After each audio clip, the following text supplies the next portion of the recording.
रहमान अस्सलाम वालेकुम। First year class students, ये आप लोगों का जो यूनिट 2.1 है, once more to the lake, इनके एमसीक्यूज मैंने आप ऑलरेडी एक्सप्लेन कर चुका हूँ। और अभी जो है मैं आप लोगों से इनकी एक्सरसाइज नंबर 5 जो है क्वेश्चन आंसर्स वाली, वो मैं आप लोगों से शेयर करना चाहता हूँ और उसको सिंपली एक्सप्लेन करूँगा उर्दू में, ठीक है।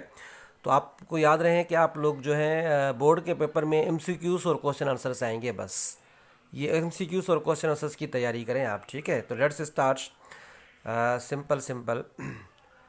Why does the writer take a vacation at this particular lake. Writer जो है इस पर्टिकुलर लेक में जो मेन में होती है उनमें क्यों वेकेशन गुजारना चाहता है। The writer takes a vacation at this particular lake in order to forget the hard realities of life. Writer जो है इस पर्टिकुलर लेक को विज़िट करना चाहता है ज़िंदगी की मुश्किलातों को भूलने के लिए। ज़िंदगी में जो भी मुश्किलातें हैं वो नेचुरल लेक में जाना चाहता था ताकि उनको मैं भुला सकूं।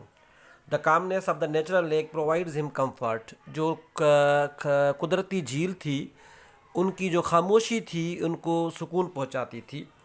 ही loves it too much because it takes him to the distant past when he used to go there with his fathers. ये बचपन में जब बच्चा था, जब उनको ज़िंदगी की मुश्किलातें नहीं थी, ये जाया करता था तो उनसे बहुत ज़्यादा मोहब्बत करता था।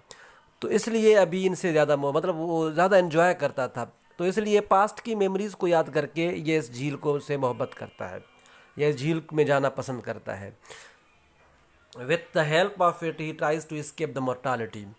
इसको दुनिया के मरने का खौफ होता है। मोर्टालिटी मीन फ़ानी होने का खौफ होता है। तो ये बुलाना चाहता है, ये मतलब उस झील में जाके ये दुनिया की फ़ानियत को बुलाना चाहता है, मरने से बचना मतलब बुलाना चाहता है, मौत को बुलाना चाहता है, ठीक है। नंबर 2, विच की concern the writer has express in the text. कौन से की कंसर्न्स मतलब कौन कौन सी अहम बातें जो हैं राइटर ने इस टेक्स्ट में बयान की हैं लेख के मुताबिक, ठीक है। आंसर द फॉलोइंग की कंसर्न्स, द फॉलोइंग कंसर्न की concern the writer has express in the text. इस टेक्स्ट में मेन अहम बातें जो है राइटर ने ये बयान की हैं, मेन अहम बातें, मैसेजेस जो ज़िंदगी के बारे में हमें झील से मिलती हैं या वगैरह वगैरह। Love to the past memories और नॉस्टैल्जिया। माजी को याद करना मतलब अपने जो नॉस्टैल्जिया का मतलब है जो अपने माजी, आपका बचपन जहाँ पे गुजरता है उस चीज़ों को याद करना। पावर ऑफ मेमोरी, यादाश्त की ताकत, ठीक है। ट्रांजिस्टरीज ऑफ लाइफ, ज़िंदगी का बदलना। अपने आप में बच्चे को देखता है, बेटे को देखता है, अपने आप में बाप को देखता है। इनएविटेबिलिटी ऑफ मोर्टालिटी, डेथ, मौत से मतलब गुरेज ना करना, ना गुरेज करना। मौत अटल है, उसको याद करना भाई, वो अपने जहन में होनी चाहिए, फानियत जिसको बोलते हैं। फादर एंड सन रिलेशनशिप, माँ बाप और बेटे का रिश्ता बताया गया है। पास्ट एंड प्रेजेंट, गुजरा हुआ ज़माना और प्रेजेंट की बात की जा रही है। ग्रेटनेस ऑफ नेचर, फितरत कुदरत की बढ़ाई की बात हो रही है। Old technology V S new technology, ये सारी बातें, ओल्ड टेक्नोलॉजी और न्यू टेक्नोलॉजी, ये सारी बातें बयान की गई हैं इस lake once more to the lake में, ठीक है। ये की कंसर्न्स हैं। How has the lake change since he was a boy. झील कैसे चेंज हो गई जब वो बच्चा था और अब ये बड़ा हो गया है, तो कैसे चेंज हो गई है। The lake has change in the following 3 ways since he was a boy. ये 3 जो तरीके हैं, इन इस तरीके से मतलब झील में तो बहुत सारी चेंजिंग है लेकिन मेन चेंजिंग ये 3 हैं। First, the road where horses drew the wagon vehicle has been tarred pitched fully. जिस रोड पे पहले व्हीकल्स या वैगन जाती थी, जो घोड़ा गाड़ी जिसको बोलते हैं, अब उसको पिच्ड किया गया है, उस पर टार लगाई गई हैं, ठीक है। Second, the waitresses of the restaurant have learn to wash their hair due to the effect of the movie. पुराने ज़माने के जो रेस्टोरेंट होते थे वहाँ पे, होटल पे काम करते थे जो रेस्टोरेंट में, वहाँ पे जो वेट्रेस काम करते थे या वेटर या वेट्रेसेस काम करती थी, तो वो मतलब पहले बाल भी नहीं बनाते थे या बनाती थी और मुंह भी नहीं धोते थे, लेकिन अब वो मुंह भी धोने लगे हैं और बाल भी बनाने लगे हैं मूवीज़ को देख के, मूवीज़ का असर उन पर पड़ा है। Third, the motor boards produce irritable and awful sound now unlike before. New boards have noisier engines. अब जो है न्यू बोर्ड्स जो हैं उनकी आवाज़ बहुत बढ़ गई है, पहले बोर्ड्स जो होती थी उनकी आवाज़ इतनी नहीं होती थी, ठीक है। Next, what contrast does the writer make between the sea and the lake? Sea झील और समंदर में, समंदर छोटा समंदर जो होता है सी जिसको बोलते हैं, समंदर में क्या फ़र्क बताया है राइटर ने? The contrast between the sea and the lake is the stirred waters. जो कंट्रास्ट बताया है वो स्टर्ड वाटर मतलब पानी का भाव जो होता है झील में और समंदर में, पानी का भाव जो होता है वो उसका मिकदार क्या होता है वो बताया गया है। The sea water easily can be stirred why the lake water can not be stirred. जो समंदर का पानी होता है उसमें लहरें बहुत होती हैं, भाव बहुत होता है, लेकिन झील का पानी रुका हुआ होता है। The lake is constant and trustworthy body of water. तो एतमाद वाला जो पानी होता है जिस पे एतमाद कर सकते हैं और मुस्तकिल एक जगह पे खड़ा होगा जिसमें कोई नुकसान नहीं होता है, वो झील का होता है। अंदाज़ा लगा सकते हैं, हम उसको घूम सकते हैं वगैरह वगैरह। समंदर में हम नहीं घूम सकते हैं, जो लहरों का पता नहीं होता है। Why does writer repeatedly call the lake as a wild lake? झील को बार बार राइटर ने वाइल्ड लेक क्यों कहा है, वाइल्ड झील क्यों कहा है? भाई झील की बात, जनरली झील की बात हो रही है, ठीक है। मेन जो जिस झील में ये जाते थे उसकी बात नहीं हो रही, जनरली झील की बात कर रहे हैं। The writer repeatedly calls the lake as a wild lake in order to emphasise the cottages surrounded its. बार बार राइटर जो है झील को वाइल्ड लेक कह रहे हैं कि वाइल्ड जंगली झील है भाई, यहाँ पे आसपास घर नहीं होते हैं, इसलिए क्योंकि इस मेन में जो झील थी इसकी एम्फेसाइज बढ़ाने के लिए, इसकी अहमियत बढ़ाने के लिए वहाँ पे कॉटेजेस होती थी, घर रहने के लिए घर होते थे, झोंपड़ियाँ होती थी, ठीक है, उसको बताने के लिए। He says that it is not at a place where man can not reside. ये इसलिए बता रहे हैं कि ये वाइल्ड झील नहीं है, यहाँ पे आदमी रह सकते हैं। वाइल्ड झील ऐसी होती है जहाँ पे लोग नहीं रह सकते हैं। Men not only enjoy the calmness nature of the lake but also settle their cottages to live in the peaceful atmosphere of the lake which is not wild। यहाँ पे जो झील थी जिसमें यहाँ पे लोग कुदरती झील का मज़ा भी ले सकते थे और साइड में घर में भी, झोंपड़ियों में भी अपना डेरा बसा सकते थे या कुछ दिनों के लिए कैंपिंग कर सकते थे, इसलिए इसको वाइल्ड झील नहीं कहा जा सकता, ठीक है। दूसरों की तरह जो दूसरी झील होती हैं वाइल्ड झील होती हैं तकरीबन। Why is the arriving at the lake less exciting now than in the past? Writer ने 2 मरतबा, मतलब पहले भी वो पास्ट में भी जाया करते थे जब बच्चे होते थे और अभी भी गए अपने बेटे को लेके, तो इसमें अभी जो था, जो बाद में जब गए हैं उनकी उम्र बहुत हो गई थी तो एक्साइटिंग नहीं था। क्यों?